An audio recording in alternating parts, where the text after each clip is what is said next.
Meie oleme filmimeistrid ning meie lugu algab Pärnu linnas, kus asub Pernova hariduskeskuse tehnikamaja. Nimelt on hakanud Eestis levinema jutud, et sellel majal olevat oma kratt, tehnikamaja kratt. Kratt, kes seal majas öösiti ringi liigub ja teeb oma peremeeste eest tööd ära. Kratt kõlab päris õudselt. Aga mis me krattidest üldse teame? Internetiavarustest leidsin oma filmimeistrite ringiga sellised seletused. Kratt on siis selline tegelane, keda kutsutakse ka pisuhänd, puuk, tulihänd.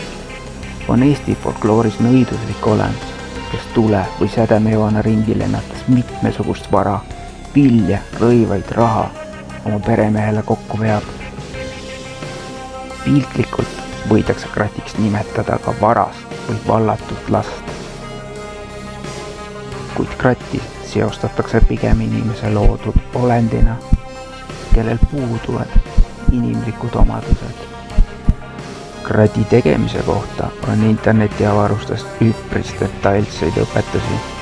Kõige levinum neist on see, et kratt tuleb teha 3 vanast praagu viheldud saunavihast.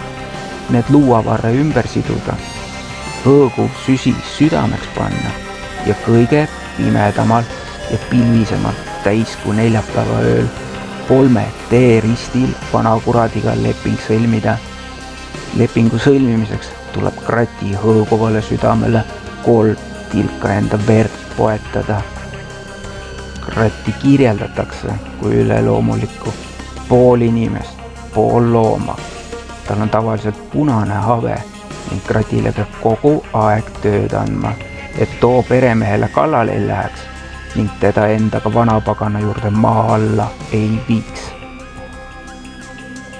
Kratist lahti saamiseks tuleb elukale anda töö, millega too hakkama ei saa. Näiteks liivast köie tegemine.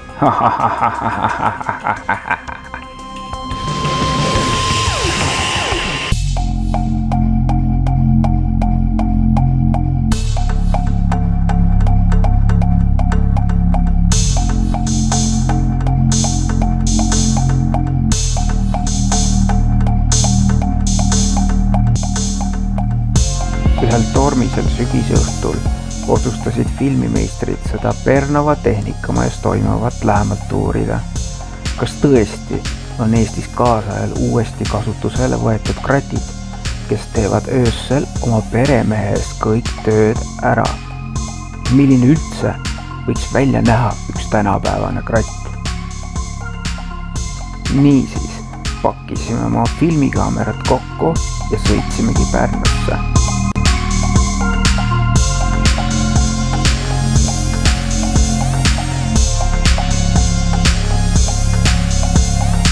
Kui me tehnikamaja juurde jõudsime, oli saanud juba ilusast päikeselisest päevast sügav, pime, tuuline ning vihmane täiskuu öö. Võtsime oma kaamerad ning taskulambid välja ja sisenesime pimedasse tehnikamajja ja asusime seda kratti otsima.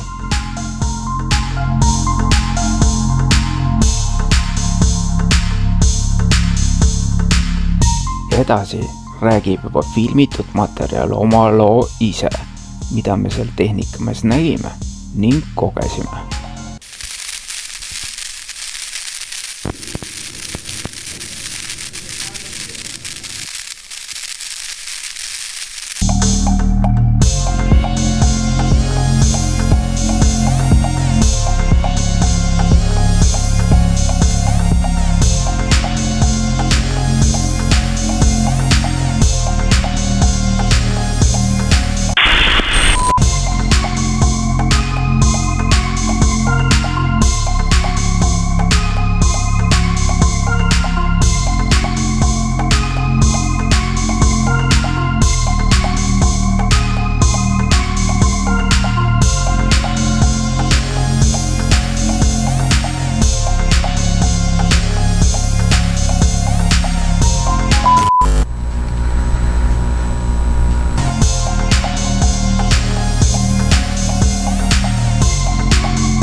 lõpuks me siiski lahkusime lõbusas meeleolus, kuid kiiruga.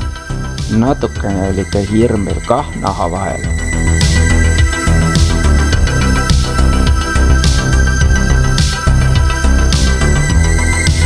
Ja ega kratt jäi samuti meid igatseva pilguga aknale vaatama.